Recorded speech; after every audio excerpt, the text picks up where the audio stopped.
Right now, tensions are brewing between South African President Cyril Ramaphosa, EFF leader Julius Malema, Elon Musk and US President Donald Trump. Last week Trump announced that he had suspended aids to South Africa because according to him the South African government is doing very bad things to a certain group of people.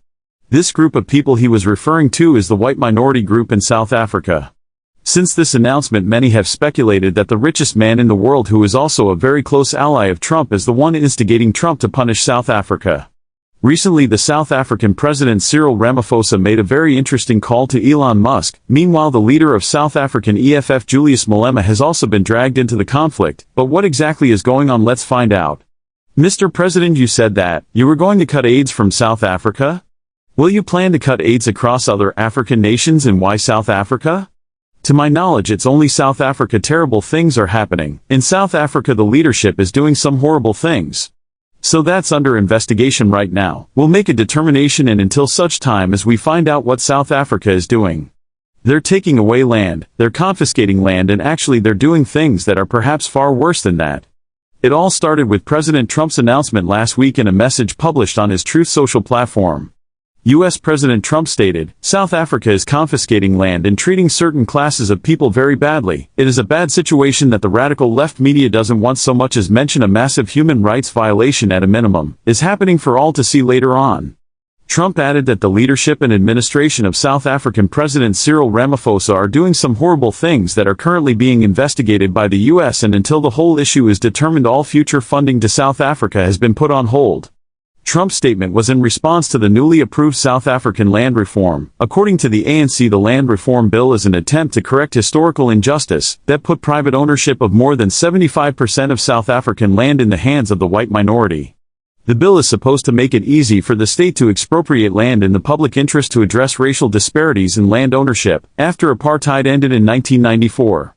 If you recall, during the apartheid era in South Africa, the black majority in South Africa was oppressed in all possible ways, including housing and land ownership. In 1913, the British colonial authorities passed legislation that restricted the property rights of the country's black majority. The Natives Land Act left the vast majority of the land under the control of the white minority, and set the foundation for the forced removal of black people to poor homelands and townships in the intervening decades until the end of apartheid 3 decades ago. However, even though Mandela ended the apartheid regime when he became the first democratically elected president in 1994, the Native Land Act remained in force until now. The new Expropriation Act outlines the legal framework for the government to expropriate private property for public purposes or in the public interest, setting rules for how compensation should be determined, while the act generally mandates fair compensation.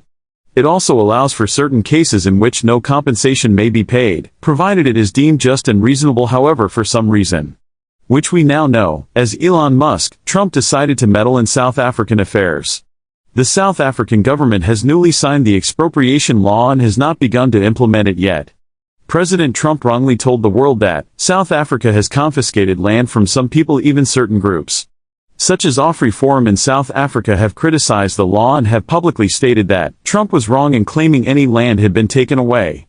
So, who gave Trump such information? All eyes have turned to the world's richest man, Elon Musk, who was also a South African born in Pretoria in 1971. Elon Musk left South Africa 2 weeks before his 18th birthday for Canada and the US.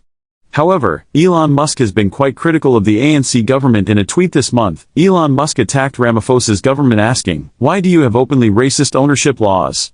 In another tweet, he said that South Africa is steadily becoming a communist country. Elon Musk has also accused South African President Cyril Ramaphosa of implementing openly racist ownership laws in 2023, criticizing the president for failing to act against radical black politicians who sang a song with the lyrics "Kill the Boer." Boer, the Afrikaans word for farmer, is used to refer to white Afrikaners generally.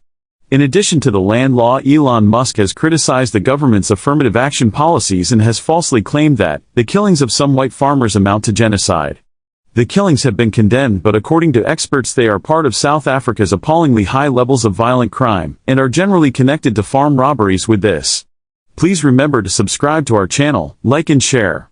It's pretty clear that Elon Musk is not a big fan of the South African government. However, the South African president has rejected Trump and Musk assertions. Responding to Trump's comments on X, President Cyril Ramaphosa stated that South Africa is a constitutional democracy that is deeply rooted in the rule of law, justice and equality. The recently adopted expropriation law is not an instrument of confiscation but a legal process mandated by the Constitution that guarantees public access to land in a fair and just manner as provided for in the Constitution. South Africa, like the United States of America and other countries, has always had expropriation laws that balance the need for public land use and the protection of landowners' rights. The president also clarified that the new law targets land that is unused or not being utilized in the public interest and property rights are protected. This simply means that the government only intends to take back lands that have remained unused for years and use them for public interest.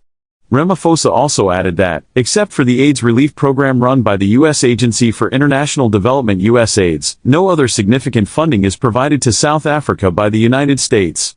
This clearly implies that the suspension of funds would have no impact on the South African economy now. In response to Elon Musk, President Ramaphosa has stated that Musk's criticism of the government was full of misinformation and distortions. This is why a day after Trump's suspension of AIDS, Ramaphosa put a call through to Musk to set him straight. According to South Africa's spokesperson Vincent, the president's conversation with Musk was logical. The call was set up by Musk's father. During the call, the president reiterated South Africa's constitutionally embedded values of respect for the rule of law, justice, fairness and equality. But here is the million-dollar question: why exactly does Trump dislike the South African government? Is it truly about fighting for the white minority?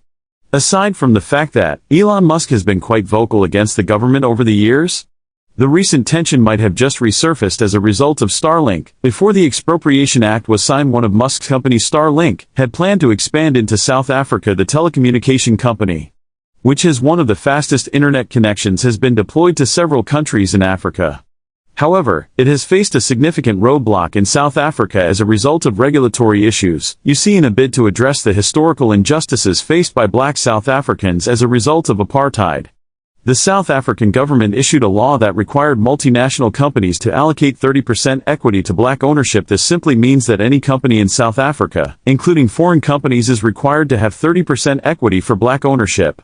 However, Elon Musk doesn't want to fulfill this requirement, and as such its legal license has been stalled. Interestingly, the Independent Communications Authority of South Africa launched a hearing to gather industry input on its proposed South African satellite services licensing framework. A key objective is to establish a registration process for international satellite operators looking to provide services directly or through partnerships with licensed local providers. Meanwhile, Musk has been lobbying the South African government to reconsider its 30% shareholding requirement for historically disadvantaged groups.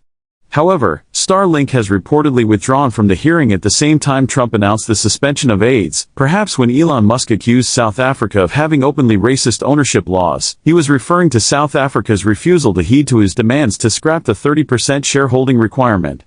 Now there have been concerns that Starlink, as a privately owned foreign technology company, could undermine South Africa's national security. According to some experts, Starlink could be used to manipulate and exploit South Africa's digital infrastructure, but by granting 30% ownership, South Africa can look out for itself. However, regardless of the criticisms from Trump and Musk, President Cyril Ramaphosa has said that South Africa will not be bullied. In his address to the nation, he said, "We are witnessing the rise of nationalism, protectionism, the pursuit of narrow interest, and the decline of common cause. This is the world that we as South Africa, a developing economy, must now navigate, but we are not to be daunted as we navigate our path through this world that is constantly changing. We will not be deterred. We as South Africans are resilient people and we will not be bullied obviously by this." The president is referring to Trump's threat now. How did the leader of South Africa's economic freedom fighter Julius Malema come into this issue? Well, 7 years ago, Julius Malema made a controversial statement in a video, where he said that South Africa's opposition party, the Democratic Alliance, only supported its white leaders in the video. He said, "So these people, when you want to hit them hard, go for a white man. They feel a terrible pain because you have touched a white man, not because Mashaba and Cyrill will not be touched. They will be touched. Don't worry, but we are starting with this whiteness. We are cutting the throat of whiteness. The farmer kills the poor." The farmer, given the controversial land reform that Musk said is targeting white minorities. Elon Musk decided to respond to this 7-year-old clip in his tweet on X. Musk called for sanctions to be imposed on Malema and demanded that Malema be branded an international criminal. In response, Malema didn't hold back. He wrote, "I really think you have entirely lost your left brain, a typical spoiled brat and direct beneficiary of apartheid whiteness. I know black people look the same to you. Typical racist. Look closer and you will realize those are two different people. America is exposing us to its stupidity. I don't care about your sanctions, I will never stop fighting for black people to be equal to white people, and if that makes me an international criminal I am proud to be one. Malema's party the EFF also released a statement, dismissing Musk's call for sanctions as part of a broader pattern of hysteria in the United States. The statement also accused him of meddling in global politics despite being nothing more than a businessman. Musk has been described by the EFF as a global billionaire maniac, who believes he has the right to dictate political affairs of sovereign nations. The EFF spokesperson also added that the EFF and all people who have been at the yoke of oppression perpetuated by the USA and its allies are bound to naturally be the quintessential enemies of billionaires who capture states and manipulate narratives and misuse their control of governments to cast aspersions against their natural enemies. The EFF takes the opportunity to tell Elon Musk and all of his allies in the USA, in Israel and the right-wing groups in South Africa which have mobilized Musk to collectively go to hell. The principle remains that equality in South Africa is rooted in the return of the land to South African people, and this would be achieved through expropriation without compensation. The party further claimed that Musk has captured the US presidency and is using his influence to push a global capitalist agenda right now. The situation is tense on both sides. The question is, how will this eventually play out? Will the South African government remain steadfast in its ideals? What are your thoughts? Let us know in the comment section below. Don't forget to like this video, drop a comment, subscribe and share.